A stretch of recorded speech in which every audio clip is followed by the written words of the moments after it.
Personne ne doit se substituer à un procureur pour décider qui va en garde à vue ou qui n'y va pas. Personne ne doit se substituer au procureur pour décider qui on arrête ou qu'on n'arrête pas.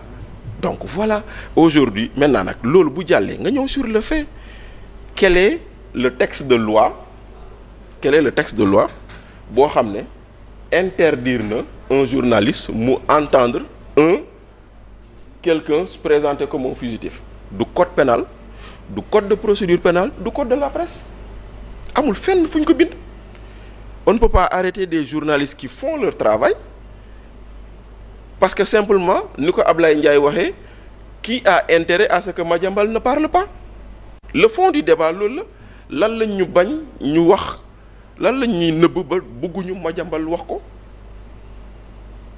lan la ñuy nëbb. Est-ce que même avec ces arrestations neewul woon diversion pour ñu bañ a déglu wala dégg li ce que Madiambal allait dire. C'est-à-dire tu peux le penser effectivement parce que tout le bruit qu'il y a autour tax na nit ñi on a plus parlé des arrestations que de ce que Madiambal a dit. Mais ku dem déglu interview bi di nga si déglu dar sa gémmiñ parce que bu ñu demee ba naan la am na lu ñu yónnee ministre Birame Diop ci ay documents pour mu jox ko président de la République bu ñu demee ba naan la ci biir interview bi Madiambal mu naan ministre de l'intérieur bu Sénégal woo na ministre de l'intérieur France bu bëggee mu wax ko ñoom ñaar lu ñu waxante j'ai le verbatim de leur communication loolu la wax après mu toog mu ne leen yeneen ak yeneen mais attention allez-y écoutez Madiambal. Très bien. Alors Omar sur la situation yow itam. ban lecture. xam nga aujourd'hui Madiambal dafa constituer benn nucléaire pour ce régime. de bombe atomique bombe nucléaire la pour ce régime na nga xam Madiambal depuis bi ñu ko bëggee arrêté yan conséquences la Sénégal dund partant du commissaire de l'aéroport ba ci chef DIC. Madiambal wax na ci interview bi nii chef DIC dañ ko dàq parce que bëggul woon jàpp doomam. Ah il a dit ça aussi.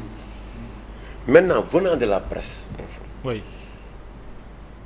Dans l'histoire politique de ce pays, en grande partie, je n'ai jamais vu une presse aussi indulgente vis-à-vis d'un pouvoir.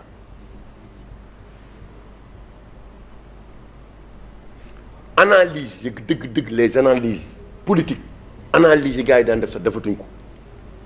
Quand ils écrivent ou quand ils parlent, dañuy xoolaat ni ñuy formaliser seeni affaires. Alors que tel n'était pas le cas de Macky Sall, de Ablaye Wade et de Abdou Diouf te yow xam nga ne li nga am ci régime yooyu xalaatoo ko ci àdduna am ko ci régime bi nañ waxante dëgg xalaatoo ko ci régime bi. D'ailleurs cette presse traditionnelle légitime qui est là dans ce pays tey bu ñu tolloo ba fi ñu toll c'est grâce à ces régimes-là.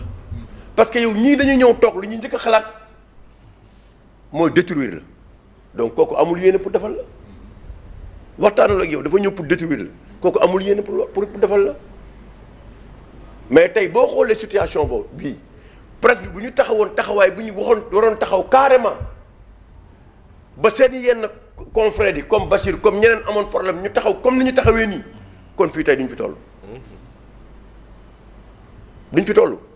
Mais ku nekk yaa ngi jéem a xool nooy neexalee nguur gi ci neexal yu xamante ne yow xam nga ne yow au fond de toi même tegu ko ci dëgg tegu ko ci dëgg moo indi lii. Maintenant Bachir a parlé du procureur son départ est imminent. Le procureur il va partir. Ibrahima Ndoye. Il y a des rumeurs qui circulent. Oui bu mu démissionné bu mu leen bett dina dem. Il va partir. Maintenant Bachir a parlé de Ngoné Saliou da nga naan kay Bachir lan moo tax heure boobu ñu libéré ko. Voilà c'est ça la bonne question. Heure boobu ñu ko libéré en garde à vue la ak la ko liggéey lan moo ko indi. xool leen heure yi ban heure la ëpp na 23 heures et quelque. xool leen heure boobu na ko nekk analyser lan moo indi loolu. Très bien. loolu la gars yi maintenant loolu. lan conséquence la créé entre le procureur et les autres c'est ça la grande question est-ce que foofu procureur sentir na ne moom gëddëm attribution prérogative yom jox nañ ko wala joxuñu ko bu mu indi conséquences yooyu. muy arrestation yu mujj yi. mais arrestation yu mujj yi. mën nañ ci boole sax bu Ahmed Ndoye également mais bien sûr qui va être présenté au procureur lundi Ahmed Ndoye. moo indi li maintenant Madiambal Diagne en lui tout c'est Madiambal qui empêche les gens de dormir ce régime de dormir loolu moo am depuis combien de temps il en veut à Madiambal. trop longtemps amuñu pexe amuñu possibilité ñu ngay ci benn yax boo xamante ni ne fa nga ko tegul ci yoon nan laa mën a jàppee Mouhamed te man mii état Mouhamed sequl ak man ak lu ma seq ak kële lu ma mënti jox sa yoon nangu ci yow état yow li ma war lu mën ak yow man société bi maa ngi koy def Madiambal keneen la sequl ak yow état nga profité ci li mu seq ak keneen ki nga ne naa ci ngoy jàpp ko te yow ki mu seqal ba léegi oo woo ko yow kay bu fekkee li ngay wax am na ça veut dire que loolu mooy conséquence bi nga xamante ni moom la Lat Diop dund Lat Diop laa vécu ak moom la Farba dund ak kii ak Tahirou Sarr yow yaa ngi jàpp Tahirou Sarr bi nga xamante ni Farba la seqal yow nga bàyyi kii fay Tahirou Sarr te nga xam ne xaalis bi yëpp trésor public la génn mais ñooñu ko fay nag doo leen laaj fu ñu teg pour fay ko nga bàyyi ñooñu jàpp ñi donc loolu moo lay wan ne dañu nekk ci logique de règlement de compte loolu mooy wan ne règlement de compte la Sénégalais yi aussi xel lañ am koo ci wax dina xam lu xel nangu ak lu xel nanguwul c'est ça le fond du problème Madiambal Diagne aujourd'hui boo xoolee Madiambal li mu créé ci réew mi bu ñu demee ba dàq commissaire bi nekk aéroport nga xam ne yoonam nekku ci bu fa Madiambal jaaroon sax tukki nga mën a wax. est-ce que lu Ablaye Ndiaye wax aussi jarul ñu ëppesantir yu. mais loolu laa lay wax qui a intérêt à ce que Madiambal bañ a wax mais c'est ça le problème. c'est-à-dire qui a intérêt. à ce que te naa la benn affaire. surtout ak rapport bi Bachir wax léegi remis à Diomaye un contrat d'armement te fu mu xalaatee ni nit ki impliqué nga aussi dañ lay dàq. mooy demu Madiambal Diagne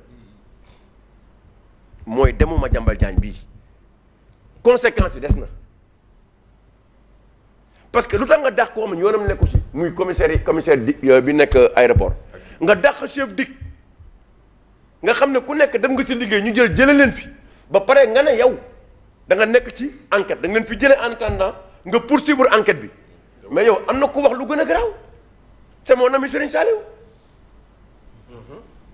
ce qu'il a dit c'est plus grave nee na yow daf la dimbali Serigne Saliou moo la dimbali sa enquête nee na Madiambal Diagne ñii génn ci réew mi c'est avec la complicité des autorités policières